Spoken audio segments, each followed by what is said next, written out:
শ্রীভূমির কালীগঞ্জে অঘটন, উচ্চ ক্ষমতা সম্পন্ন বিদ্যুৎ পরিবাহী তারের সংস্পর্শে মৃত্যু হলো কিশোরের। মৃত কিশোরের নাম শাহাদাত হোসেন। কালীগঞ্জের রতনপুর গ্রামের ঘটনা। বিদ্যুৎ বিভাগের গাফিলতির কারণেই দুর্ঘটনা, অভিযোগ স্থানীয়দের।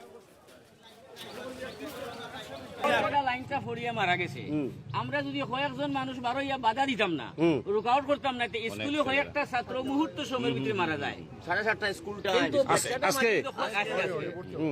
তারা আজকে মনে করি সকাল সকাল বাচ্চাটা বার হয়েছে, বারোনি বাজে দেখছি বাচ্চাটা ইনো লাইন উপরে ফরিয়া তার শিকার সেখানে বাদে আমরা খুব বাধা দিছি বাচ্চাদের। তারা চিল্লে, তারা তো বুঝেন না, তারা আইতে চাইছে, কিন্তু আমরা এইদিকে তারারে মানে ওদিকে সরাইয়া রাখছি, তখন বাচ্চাটা আল্লাহ বাঁচাইলিছে তারারে।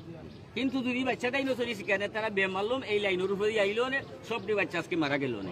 আজকে সবটি বাচ্চা মারা গেলে এই জবাবটা খেয়ে দিত।